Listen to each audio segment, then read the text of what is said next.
Have you ever had your purpose taken from you slowly in pieces, while everyone around you smiled and called it progress? Watch the role you spent your whole life shaping yourself into stop being needed, and pretended you were okay with it because protesting would just confirm what they were already starting to think.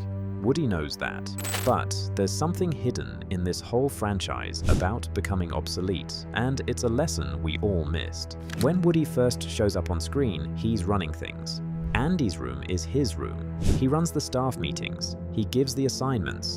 The other toys defer to him, not because he's bigger or stronger, but because he was there first. He was the favorite, and he's earned it. He's never been replaced, never been outgrown.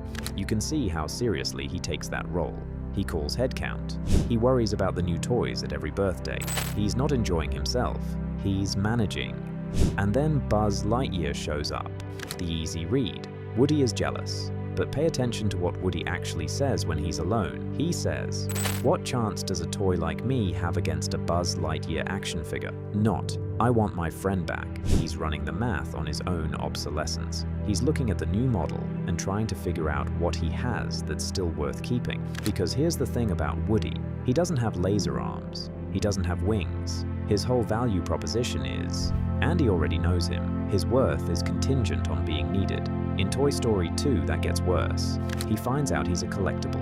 The other toys from his show, Jessie, Bullseye, the Prospector, they've been waiting for him. They've been left behind. And the Prospector tries to tempt him with the museum, a place where Woody would be preserved, displayed, never played with, never worn out, never loved either. And here's the part the standard reading misses. Woody almost takes it. Okay, the easy version. Woody chooses love over preservation. He picks emotion over ego. Roll credits. But ego-driven people fight to be admired. They make scenes. Watch Woody. He doesn't pick love. He picks being needed. He doesn't go back to Andy because he wants joy. He goes back because Andy still requires him. Here's what Woody actually says when he chooses Andy. Andy is depending on me. Depending, that's not a love statement. That's a job description. Here's what Woody's whole arc actually is. It's a deal. Andy needed someone to be his constant. And in exchange for that constancy, Woody got to exist, got to matter. Every time Andy reached for Woody first, that was Woody getting paid, not in love, in relevance. And here's what nobody warns you about a deal like that. It works. For years, until the kid grows up. Look at Toy Story 3. Andy is going to college. Woody knows the bag, he knows the box, and he doesn't grieve. He lobbies. He tries to convince the other toys that they're going to college too. He's not in denial about Andy, he's in denial about himself.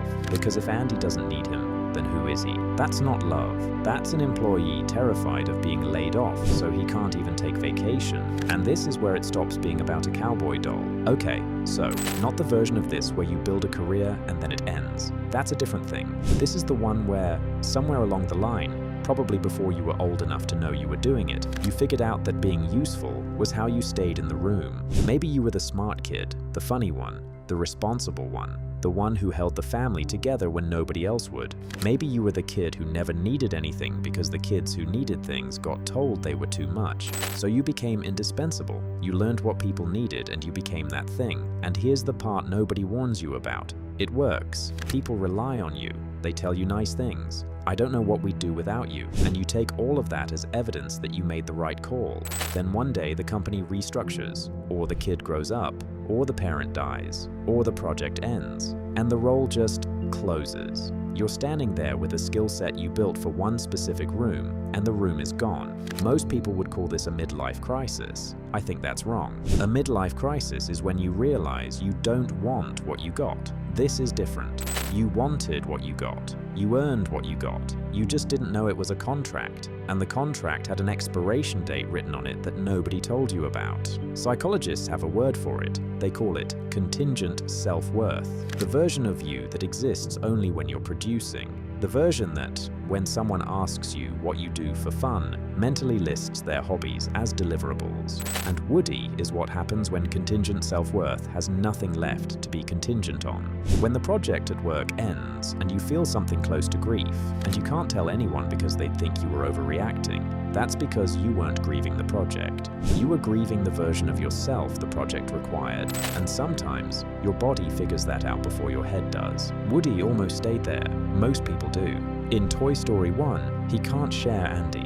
He can't conceive of a world where he and Buzz are both wanted. By Toy Story 2, that's softening. He turns down the museum, but his reasoning is still about who needs him most. Toy Story 3 is where the cracks start. Andy is heading to college, and Woody could follow him. He says no. He gives himself to Bonnie.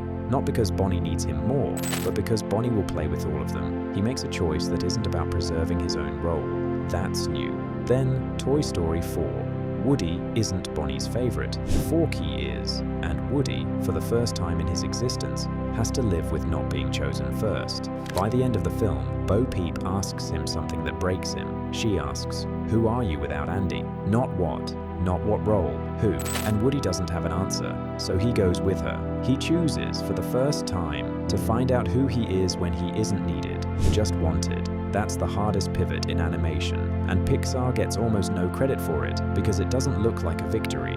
A lot of the audience felt cheated. They wanted the loop closed, but the loop is what was killing him. The counter character is the prospector. Same wound, different response. Stinky Pete waited his whole life to be wanted, was never opened, never played with, never loved, and his answer was bitterness. Two cowboys, same wound. One chose to be needed forever and rotted. The other chose to risk being unnecessary and grew up. I know this one. I was at art school, sleeping 2 hours a night, calling it discipline. The finisher, the one who doesn't quit. Then one weekday evening, my legs stopped working properly.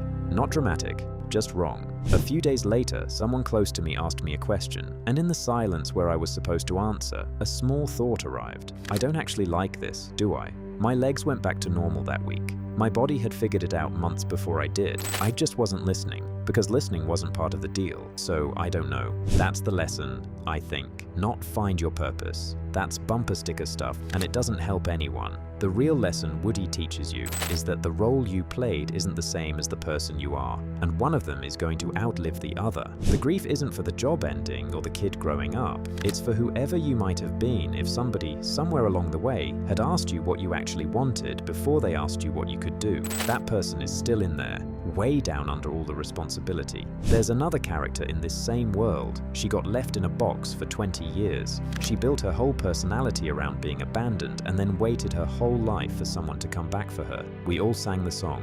Nobody asked what the song was actually saying. It's on screen next week. I'll see you over there.